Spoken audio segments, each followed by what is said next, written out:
Сәлеметсіз ме достар, бүгін сіздермен Дом восковых фигур фильміне шоу жасаймыз.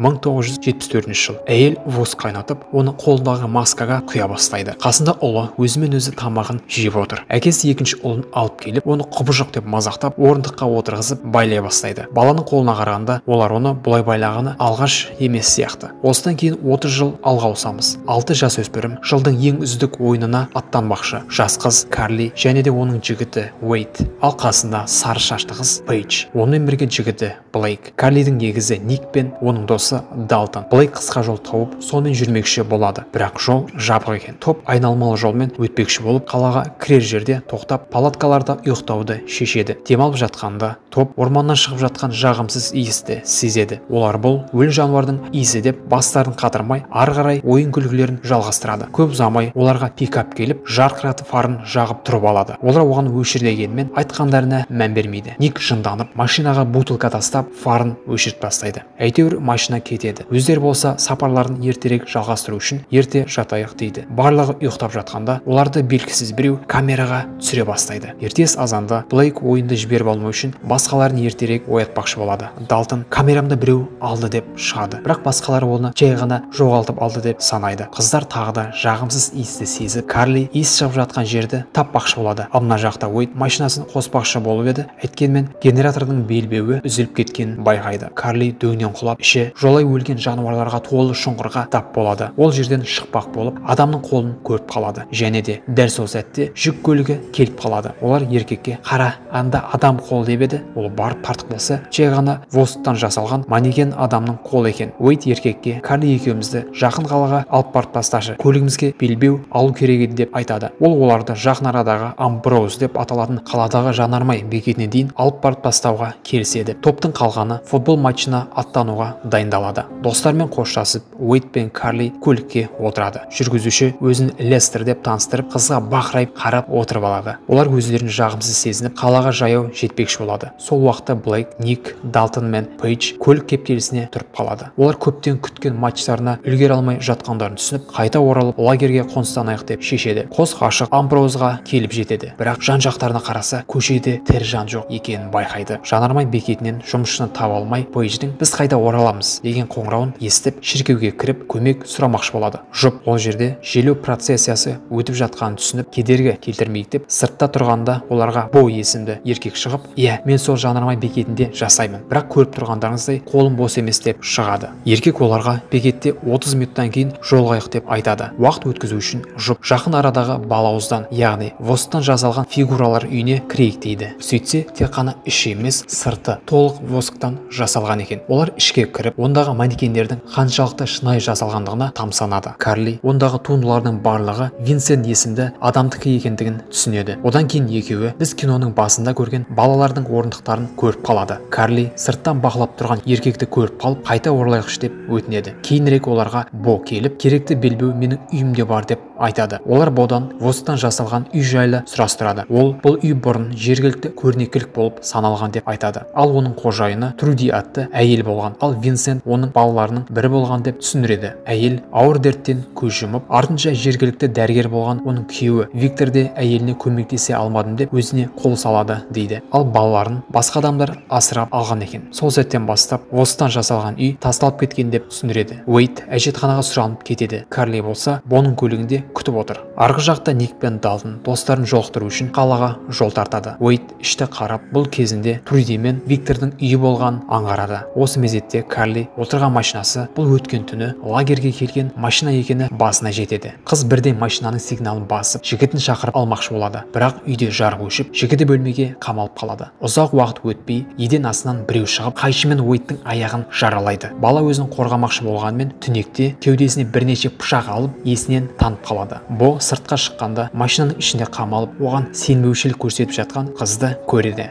Қыз машинаны қосып қашып кетеді, бірақ ұзаққа бармайды. Әйтсе де одан шығып қашып үлгереді. Осы арада бейтаныс адам Уэйдті жертөлеге тартып бара жатқанын көреміз. Жігіттің киімін шешіп, оған оны қимылдауға мүмкіндік бермейтін дәрі салады. Одан кейін жараларын емдеп, шаш депиляциясын жасайды. Одан кейін оны орындыққа байлап, ерітілген воск шашып тастайды. Мына жақта Карли көмек сұрап шіркеуге келіп жетеді. Бірақ олардың барлығы жай ғана қатып қалған восктан жасалған манекен екенін түсінеді. Сол жерде магнитофондық дауысты байқап, оның Труди Синклер үшін арналғанын түсінеміз. Қыз мүсіндердің біреуінің қолын кездейсоқтан сындырып алып, олар жай ғана манекен емес, сүйек пен тәнге толы адамдар екенін аңғарады. Көп ұзамай Бо келіп, қызды тез арада тауып алады. Қашпақшы болады, бірақ еркек оны ұстап алады. Қалаға екі дос та келіп жетеді. Бо қызды ұстап, жанармай бекетінің астындағы жертөлеге алып барып, орындыққа байлап қояды. Артық қимылдасаң өлтіріп тастаймын деп қорқытады. Ник пен Далтон жанармай бекетінде ешкімнің жоқ екенін түсініп, достарды табу үшін екіге бөлісіп кетеді. Ал Бо болса, сол арада Кайли айқайламасын деп аузын келейлеп тастайды. Сосын сыртқа шығып, Никке ешқандай достарını көрмедім деп бетіне қарап тұрып өтірік айтады. Бірақ бала оған сенбей, сұрақ қоюды жалғастырады. Кайли жай жатпай егізінің назарын аударпақшы болады. Бірақ Бо бауын байлап жатқандай болып көрініп, қыздың саусағын кесіп тастайды. Кайли Бо Никқа шабуылдамай тұрып, зорға дегенде аузын ашып айқайлап үлгереді. Екі еркек арасында шайқас басталып, Ник жанармай бекетінің ішіне кіріп, есіктерді қаптап үлгереді. Артынша қарындасын тауып, босануына жәрдемдеседі. Ұмыт болған Далтон болса, восктан жасалған үйге тап болады.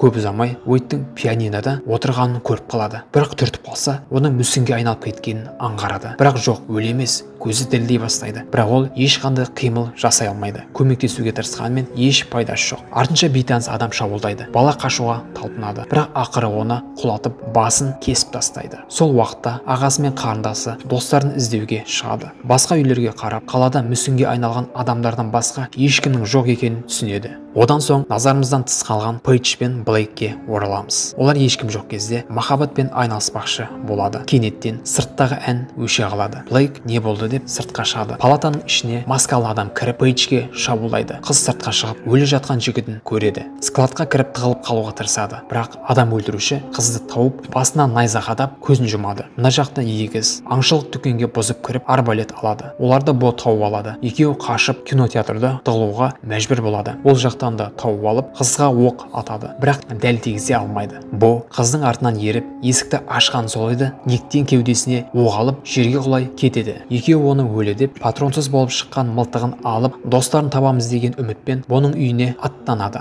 Қыз ол жақтан газет кесінділерін тауып алып, Бо мен Винсент шын мәнінде сиам егіздері болып туылған. Бірақ әкелері оларды хирургиялық жол арқылы бөліп тастаған. Нәтижесінде Винсенттің беті зақымданып қалған екендігін анықтайды. Аяқ астынан үйге Бо келеді. Артынша Винсент те келіп жетеді. Сөйтсе Бо кішкентай кезінде оны әрдайым орындыққа байлап қойған бала екендігін түсінеміз. Осы арада Кайли мен Ник восктан жасалған мүсіндерге алып баратын жертөлені тауып алады. Ағалы қарындас байқаусызда жарық қосып, өздерінің тұрған жерін білдіріп қояды. Ол жерден воскпен қапталған Далтонның денесін тауып алады. Оның өліп қалғанын түсінбей, байқаусыздан басын жұлып алады. Одан кейін оларға Винсент атака жасап, күрес кезінде жертөледе өрт пайда болады. Қашып бара жатып, Уэйдтің денесін байқап қалады. Өле қоймайтын Бо да келіп шабуылдай бастайды. Ал сол сәтте восктан жасалған үй тікелей мағынада көз алдымызда ери бастайды. Бо Никті дерлік өлтіруге жақын қалады. Бірақ қарындасы келіп, еркекті өлгенше қатты ағашпен ұрып тастайды. Винсент бауырының өліп қалғанын көріп, кек алмақшы болып, қызды қуып, екінші қабатқа көтеріледі. Жауыз қыз тығылған бөлмеге кіріп, пышақпен шабуылға шығады. Ник қарындасын құтқарамын деп Винсентке атып жармасады. Күрес кезінде Ник оның маскасын шешіп тастайды. Қарындас екеуі әйтеуір дегенде зорға қаншерді жеңеді. Төменгі қабатқа құлап, шығатын жол жабық екенін көреді. Егіз үйдің восктан жасалғаны естеріне түсіп, дуалды тесіп сыртқа шығып үлгереді.